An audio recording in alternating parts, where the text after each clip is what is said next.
성공의 순간보다, 행복한 순간보다 실패한 순간을 더 기억하도록 설계되어 있습니다. 인류가 지식을 습득하는 과정에서 맛있는 열매를 먹은 기억은 잊어버려도 생존에 지장이 없습니다. 그런데 사자가 나타났던 바위, 친구가 먹고 죽은 열매를 정확하게 기억해 두지 않으면 내가 죽을 수 있기 때문에 그 실패나 그 실수는 꼭 기억해 두었습니다. 그래서 우리 인간은 부정적인 사건을 강하게 저장하도록 그렇게 설계되어 그렇게 지내왔습니다. 지금 초대교회에 가장 충격적인 사건이 일어났죠. 그게 첫 순교인 스데반의 죽음입니다. 이 스데반의 죽음이라고 하는 것은 어떤 상황에서 벌어졌느냐 하면 초대교회 성령이 오셨고 교회가 부흥하고 있고 사도들의 능력은 확장되고 있고 영향력을 얻어가고 있는 이때에 6장 7절의 말씀처럼 하나님의 말씀이 점점 왕성하여지는 그 일에 누가의 일종의 승리 선언이라고 생각하고 표현한 이 말씀 뒤에 실패라고 하는, 실수라고 하는, 고난이라고 하는 일들이 일어나게 됐습니다. 안정기에 들어간 교회가 6장 8절부터 분위기가 완전히 바뀌면서 성령이 오셔서 교회에 말씀이 흥황했던 그때의 사단이 반격이 시작이 된 겁니다. 하나님은 이 사건들을 통해서 교회를 보내시는 교회로 준비시키는 것을 볼 수 있습니다. 그런데 교회는요, 아직 움직이거나 갈 생각을 하지 않고 하나님의 말씀이 왕성해지고 안정기에 들어가고 갈등이 봉합되면서 그 자리에 안주하려고 하는 생각에 젖어 있었습니다.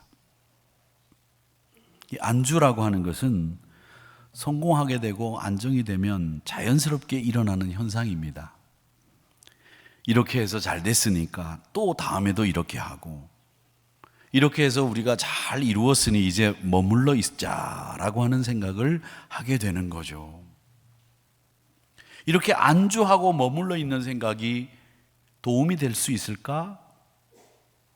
저는 저희 친척 가운데 침례교회에서 피난민, 실향민들을 중심으로 오랫동안 목회를 해오신 분이 계셨는데 그분을 제가 기억하고 있습니다. 교회는 이 마포 이렇게 그 숙명여대에서 고개를 넘어가서 이렇게 내리막길로 마포 공덕로 오거리로 내려가는 그 왼쪽에 교회가 있었는데 신자가 정확하게 113명이었습니다.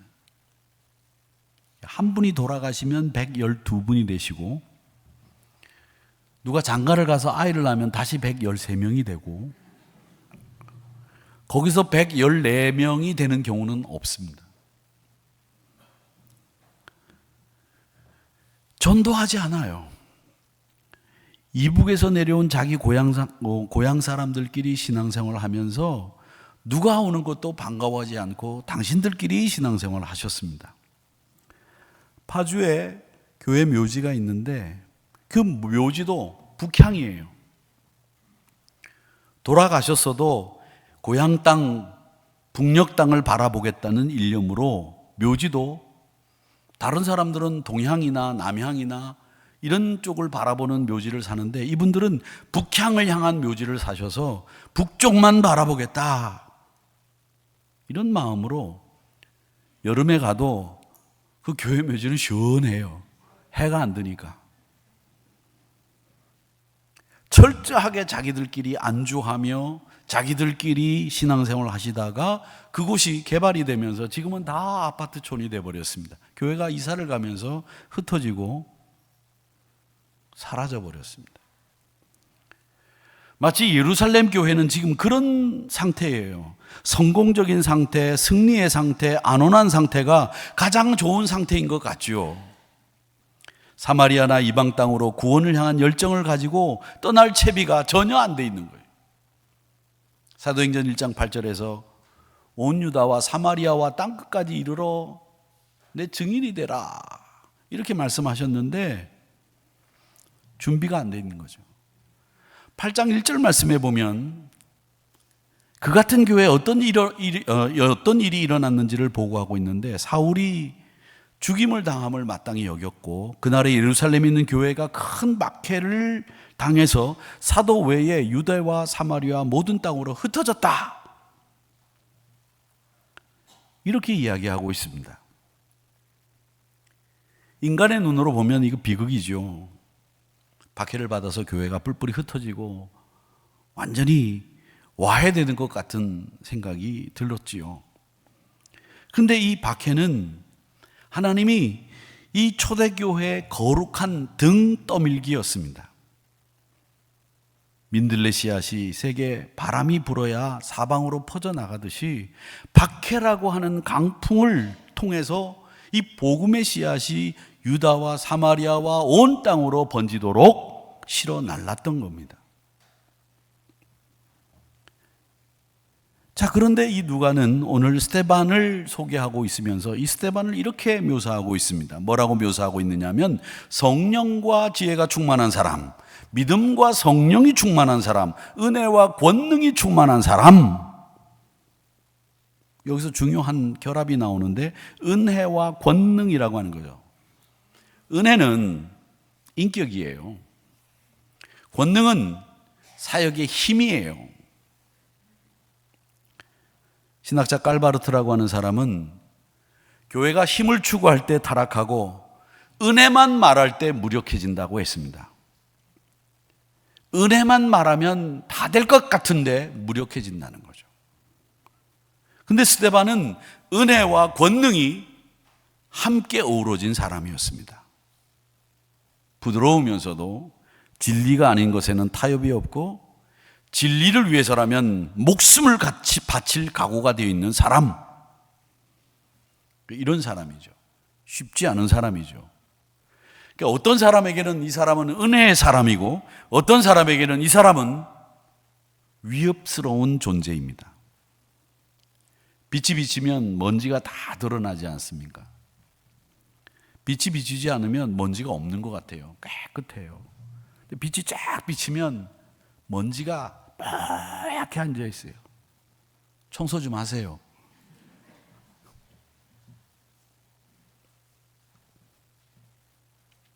이렇게 누군가에게 여러분들이 빛으로 비춰지고 있느냐, 선명한 색깔을 가지고 있느냐, 누군가에게 여러분이 은혜가 되고 누군가에게 여러분이 저분을 만나면 괜히 마음의 이상함, 위협이 느껴지고 뭔가 모르게 죄송한 것 같고 뭔가 모르게 저분을 만나면 부끄럽고, 이런 선명한 색깔이 여러분에게 있느냐, 이걸 여러분 오늘 이 스데반을 보면서 생각하셔야 됩니다. 여러분은 지금 어떤 분으로 다른 분들에게 인식되고 어떤 분으로 여러분의 색깔이 보여지고 있는지 여러분의 색깔을 분명하게 하셔야 됩니다. 선명한 여러분의 색깔이 드러나야 된다는 거죠. 복음도 마찬가지입니다. 복음은 안주하는 사람에게는 불편한 거예요. 위로받아야 될 사람에게는 능력이 되고 복음을 전해야 되겠다고 생각한 사람들에게는 권능의 힘으로 복음은 작용합니다. 그리고 오늘 스데반이라고 하는 사람이 나타나는데, 이 사람은 어떻게 보면 인간적으로는 실패했다고 볼 수 있는 사람입니다. 설교가 거부됐죠. 듣는 사람들이 귀를 막았으니까요. 제가 아무리 설교를 못해도 우리 교인들 중에서 제가 설교하고 있는데 귀 막고 이런 분은 한 분도 없으셨습니다. 그렇죠? 아니에요. 마음으로는 그러셨어요? 청중이 귀를 막았어요. 공회가 등을 돌렸어요. 인간적으로는 완전히 실패한 거죠. 그런데 사도행전은 이 사건을 실패로 기록하지 않습니다. 8장부터는 복음이 급격하게 확장되기 시작해요. 여기서 우리는 사도행전의 큰 구조를 보는 겁니다. 사도행전 1장 8장은 예루살렘과 온 유다와 사마리아와 땅끝까지라고 하는 이 확장되는 역사를 보는 겁니다. 그래서 1장에서부터 7장까지는 예루살렘 이야기고 8장에서부터는 유다와 사마리아로 확장이 되고 그 다음 13장부터는 땅끝까지 가는 복음의 역사를 우리에게 보여주고 있습니다. 그러면 갑자기 이 8장에 와서 복음이 확장되기 시작한 이유가 뭐냐? 그 이유, 복음이 확장되기 시작한 그 이유를 밝혀주는 단초가 있습니다. 그게 8장 1절의 말씀입니다. 그날에 큰 박해가 있어 흩어지니라. 스데반의 죽음이 완전히 교회의 구조적인 전환이 되고 하나님이 보내신 교회로 바뀌는 역사가 일어나게 됐다. 이걸 보게 되는 겁니다. 인간은 박해라고 해석을 하지만 하나님은 선교를 향해서 흩어지는 이동으로 사용하신 거예요.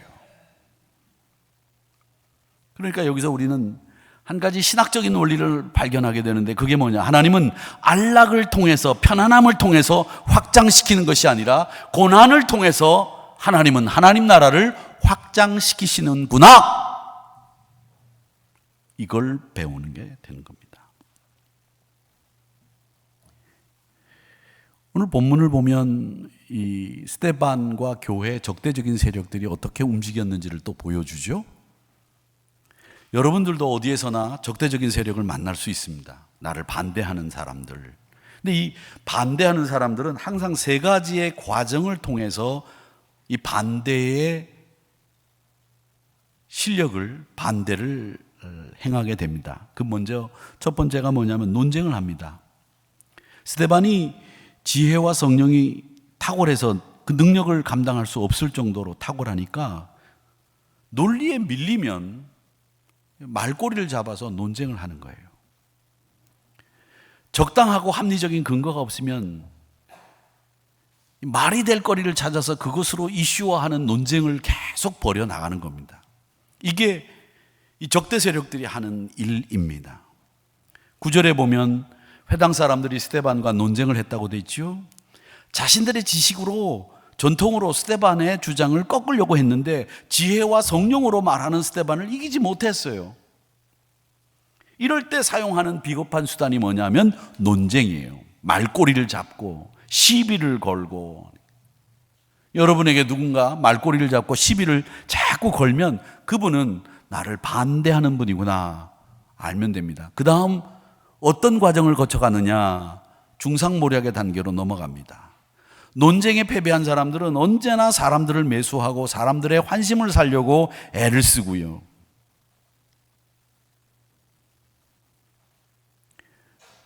이 회당의 사람들이 뭐라고 스데반을 얘기했냐면 모세와 하나님을 모독하는 말을 들었다. 이렇게 거짓 증언을 일삼기 시작합니다. 본질과 상관없는 인신공격, 정치적이고 종교적인 금기를 건드리면서 대중의 감정을 자극할 거리를 찾는 거죠. 그리고 상대방을 공공의 적으로 만들어가는 작업을 합니다.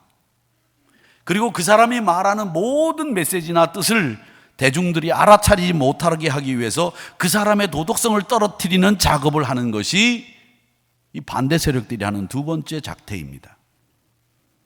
그러다가 말과 여론으로 통제할 수 없을 때 마지막으로 가는 과정이 폭력입니다.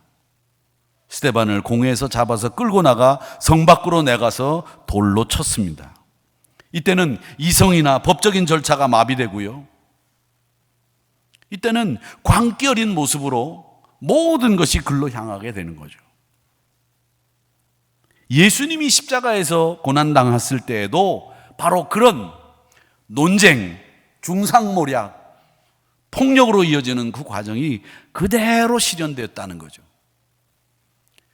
이걸 반대 세력의 메커니즘이라고 말하는데 논쟁으로 자신의 우월감과 자신이 드러날 수 없을 때는 이 열등감과 분노가 중상모략으로 나타나게 돼 있고요.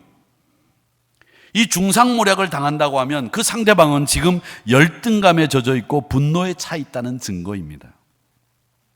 결국 그런 사람들은 광기와 공포에 휘말려서 폭력을 행사할 수밖에 없는 상황으로 가는 거죠.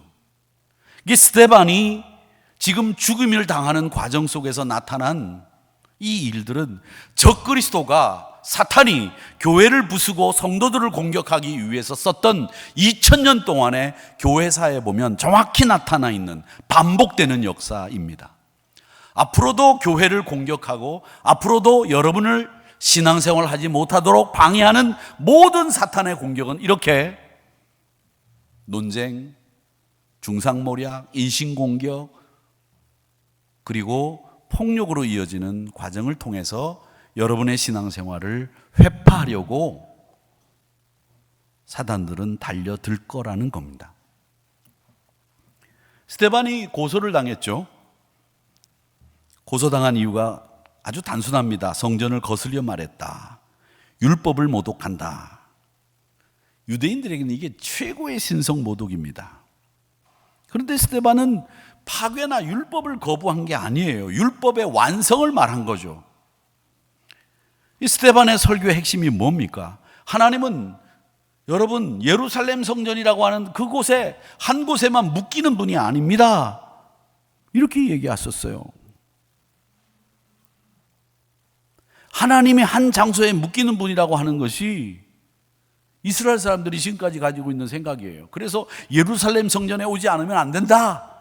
남자들은 예루살렘 성전에 1년에 세절기에 한 번씩 와라. 그거죠. 그런데 스데반은 설교합니다. 아브라함은 메소포타미아에서 부름을 받았습니다. 요셉은 애굽에서 하나님 만났습니다. 모세는 광야에서 부름 받았습니다. 성전은 하나님을 가두는 장치가 아닙니다. 어거스틴은 그런 얘기를 했어요. 뭐라고 얘기했느냐면 하나님은 공간에 거하시지 않으시고 공간이 하나님 안에 거한다라고 했습니다. 우리가 살고 있는 이 공간이 하나님이 들어오시는 공간이 아니라 우리가 살고 있는 이 공간이 하나님 안에 들어가 있다는 거예요. 그게 어거스틴의 말이죠. 성전은 하나님을 담는 그릇이 아니에요. 이 말은 성전은 그리스도를 가리키는 그림자요, 성전은 우리가 하나님의 임재를 강력하게 체험할 수 있는 임재 장소이기는 하나 하나님은 이 장소에 묶이지 않는다는 거죠. 여러분의 범사의 일상 속에서 하나님을 어디서든지 만날 수 있다, 그 얘기입니다.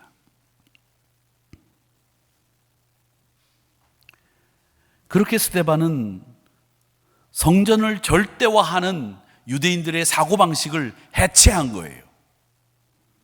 율법도 마찬가지입니다. 율법은 우리 주님이 폐기한 것이 아니라 완성하러 오셨다고 말씀하지 않았습니까? 율법은 그리스도께로 인도함을 받는 거울이고 몽학선생이라고 그랬어요. 그리스도에게로. 그러니까 율법이 문제가 아니에요. 율법을 붙들고 그리스도를 거부하는 유대인들이 문제지 율법이 문제입니까? 아니에요.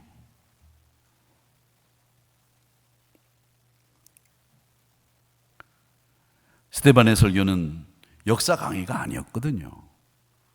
이스라엘 백성들을 향해서 적나라하게 신랄하게 고발하는 고발장이었습니다. 그 고발장의 내용이 뭐냐? 이스라엘은 하나님을 보내신 그리스도를 거부했다는 겁니다. 그러면서 역사적으로도 요셉 팔았지, 모세 거부했지, 선지자들 죽였지, 그리고 너희는 이제 의인이신 그리스도 예수까지 죽였다, 그 얘기를 하시면서 방어적인 설교를 하다가 이제는 공격적인 설교를 스데반이 하는 거예요. 그러면서 스데반의 얼굴이 6장 15절에 보니까 천사의 얼굴 같았다, 그렇게 이야기를 하고 있습니다. 천사의 얼굴 같았다. 그리고 그 말씀을 들은 회중들은 어떻게 됐느냐? 7장 54절의 말씀에 보니까 그들 마음에 찔림을 받았다. 설교한 사람의 얼굴은 천사의 얼굴 같았고 말씀을 들은 그들의 마음에는 찔림을 받았다는 거죠. 출애굽기 34장에 보면 모세가 율법을 받고 내려올 때 얼굴이 빛났습니다. 율법을 받았던 모세의 얼굴과 율법을 그리스도 안에서 해석한 스데반의 얼굴이 오버랩되면서 하나님이 승인하고 하나님이 인정한 그 얼굴들이 해같이 빛나고 천사같이 됐다 하는 거예요.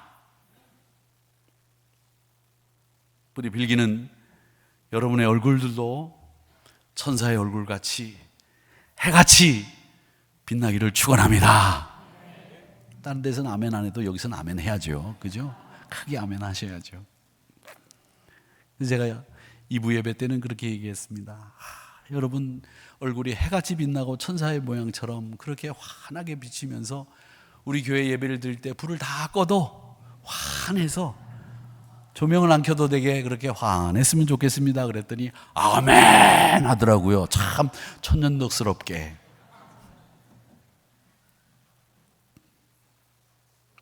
사실 그렇습니다. 예수 잘 믿는 분들, 우리 장로님들이나 권사님들 얼굴 이렇게 뵈면 크게 보일 때가 있어요. 그리고 존경하는 분들은 이렇게 만나보기 전에는 키가 굉장히 큰 것처럼 생각이 되는데 실제 만나보면 키는 별로 안 큰데 왜 우리 머릿속에 그래 그분이 크게 보이고 크게 생각이 들까요? 이유는 그분이라고 하는 존재의 인격과 그분이 가지고 있는 고상한 그의 성품이 그를 크게 보이게 만드는 거예요. 그걸 성경은 천사의 얼굴 같았다, 해같이 빛났다 그렇게 이야기를 하는 겁니다. 세상은 그를 정죄하기 위해서 돌을 들었지만 하늘은 그가 하나님의 사랑을 받는 사람이라는 것을 천사의 얼굴과 같은 모습으로 승인하고 증명해 주셨습니다. 이 장면은 실패의 장면이 아니라 하나님이 스데반의 설교를 통해서 이스라엘 백성들을 고발하고 이스라엘 백성들에게 회개를 촉구하는 승인 장면이었고 뜻을 나타내 보이는 장면이었다는 거죠. 7장 59절 이하에 보면 사람들이 스데반을 향해서 돌을 던집니다. 그런데 이상하지요. 스데반이 두 가지를 합니다. 뭐라고 얘기하느냐 하면 하나는 하늘을 바라보고요. 또 하나는 그 원수들을 위해서 기도해요. 꼭 예수님을 닮은 모습이죠. 근데 그 자리에 사울이라고 하는 바울도 있었습니다. 그리고 8장 1절에서는 그 박해로 인해서 모든 땅으로 흩어졌다고 합니다. 사울의 회심의 배경이 되는 이 스데반의 죽음이 어떻게 그려지고 있는지 보십시오. 한 사람의 죽음을 통해서 한 시대의 선교사를 준비하는 하나님의 계획을 사울이 그 자리에 있었다는 것을 통해서 보는 거예요. 사탄은 교회를 부수려고 해요. 근데 하나님은 교회를 보내시려고 합니다. 이것이 하나님의 아이러니예요. 사람은 성공을 통해서 확장시키려고 하지만 하나님은 이상하게도 고난을 통해서 확장시키려고 한다는 점이죠. 스데반이 죽었습니다. 그런데 복음은 사마리아로 갔고 사울이 바울이 되고 결국 백부장 고넬료의 집까지 복음이 들어가고 스데반의 피는 세계 선교의 씨앗이 되는 역사가 일어났다는 거죠. 3.1운동, 기독교 선각자들이 주축이 돼서 일으켰던 독립운동이었습니다. 기미 독립선언문은 비폭력 선언이었습니다. 돌과 총칼은 사람을 쓰러뜨립니다. 그런데 그 선언은 아직도 사라지지 않았습니다. 5등은 자해. 이렇게 시작되는 그 기미 독립선언문은 지금도 우리 머릿속에 생생하게 남아 있습니다. 그때 총칼을 들었던 일본인 순사들은 지금 흔적도 없고 이름도 남겨져 있지 않습니다. 순교, 패배처럼 보입니다. 그러나 역사에서는 발화점이 되고 출발선이 된다는 것을 보여줍니다. 기독교는 저는 피해 종교라고 생각하지는 않아요. 그런데 증인의 피로 확장의 역사를 만들어간 역사를 가지고 있는 것이 기독교입니다.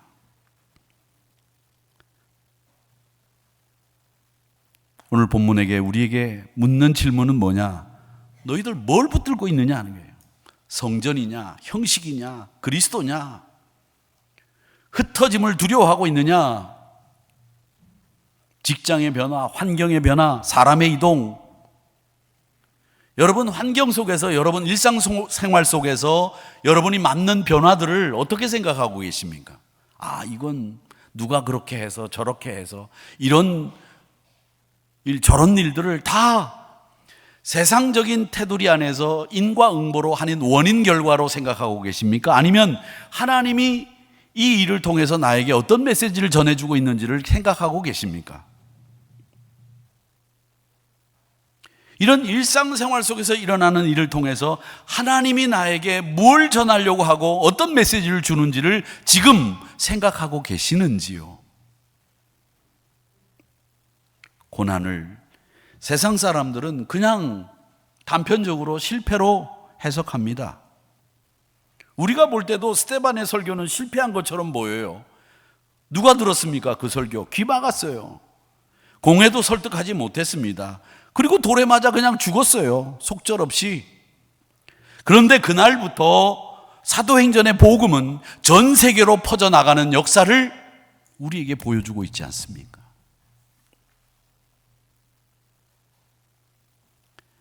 스데반의 죽음으로 복음이 움직이기 시작을 했고, 세상은 실패를 멈춤으로 정리하지만 하나님은 실패를 이동과 확장으로 사용하셨다는 것을 우리가 봅니다.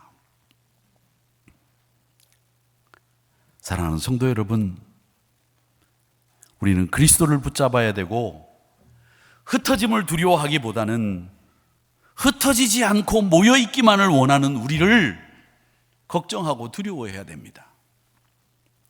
우리끼리만의 신앙 공동체 안에 너무 안주하고 있지 않느냐. 저는 이런 생각해요. 우리 한국교회가 사회적으로 질타를 받고 사회적으로 이런저런 얘기를 듣는 가장 큰 이유가 뭐냐 하면 다른 게 아닙니다. 너희들끼리 잘 살아봐라. 이게 세상이 가지고 있는 교회를 향한 시선이고 생각이라고 생각합니다. 우리가 기쁘면 우리의 기쁨을 지역사회와 우리 대한민국과 함께 나눌 수 없었던 우리 한국교회, 우리가 행복한 그 행복의 기쁨을 나누지 않는 이 한국교회를 향해서 사회는 지탄하는 거예요. 그래, 니네들끼리 잘 살아봐라 말이지. 그게 지금의 한국교회를 만든 거예요. 저희 교회는 어떻게 해서든지 우리가 누리는 기쁨을 지역과 또 우리 성도들도 물론이겠지만 우리 대한민국과 온 세계와 함께 우리가 누리는 기쁨을 나누기 원합니다. 그런 교회가 되어야 되는 거예요. 흩어지고 나누어주고 또 달려가서 관심을 기울일 수 있는 곳. 좀 무식해 보이고 바보스러워 보여도 사람들에게 관심을 갖는 것이 교회이고, 사람들의 영혼에 제일 많은 투자를 하는 것이 교회이고, 사람들을 향해서 다른 사람들은 다 신경을 꺼도 우리는 끝까지 신경을 안 끊는 곳이 교회여야 되지 않습니까? 왜 사람들에게 관심을 끊고 왜 사람들에게 세상 사람들처럼 똑같이 그렇게 하느냐는 거죠. 간혹 그런 얘기들 듣죠. 교회, 미국 사회에서는 백인들의 교회, 흑인이 오면 여기 왜 오셨습니까? 여기는 백인들이 모이는 교회입니다. 나가주시죠. 그런 이야기 실제로 있었습니다. 만약에 우리가 지금 예배를 드리고 있는데 냄새가 풀풀 나는 홈리스가 만약에 오셨다고 하면, 여러분 그 자리에 앉아서 그분을 이렇게 영접하고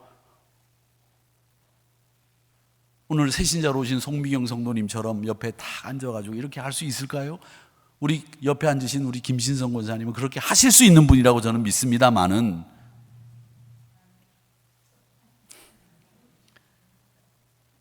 다들 그 자리를 피하고 그 홈리스들이 냄새가 얼마나 지독합니까? 그런데 저는 어제 그런 홈리스 노인네들을 교회로 모셔다가 방도 얻어주고 목욕도 시켜주고 그 보호하시는 요양사분을 이렇게 연결해주는 그 교회 목사님 얘기를 들었습니다. 얼마나 감사한지 말이죠. 교회가 살아있다고 하는 것은 뭐냐? 흩어짐을 두려워하고 안주를 더 두려워해야 되는데 흩어짐을 두려워하고 편안함을 더 사모하는 이런 교회가 더 두려워해야 될 교회입니다.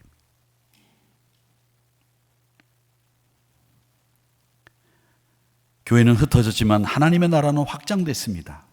저는 그렇게 생각합니다. 돌은 사람을 쓰러뜨릴 수 있었지만 복음을 멈출 수 있게 하지 못했습니다. 복음은 증인의 피로 확장되는 겁니다. 돌은 사람을 쓰러뜨릴 수 있었지만 하나님의 계획을 쓰러뜨릴 수 없었어요. 스데반이 쓰러졌습니다. 그런데 복음은 일어났고요. 교회는 흩어졌습니다. 그러나 하나님 나라는 확장됐습니다. 오늘 저는 이런 스데반과 같은 사람을 하나님이 찾고 계시다고 믿습니다. 은혜와 권능이 있는 사람, 그리스도의 완성을 기대하는 사람, 흩어짐을 두려워하지 않는 사람, 그분이 여러분이기를 바라고 그런 교회가 우리 교회이기를 주님의 이름으로 축복합니다.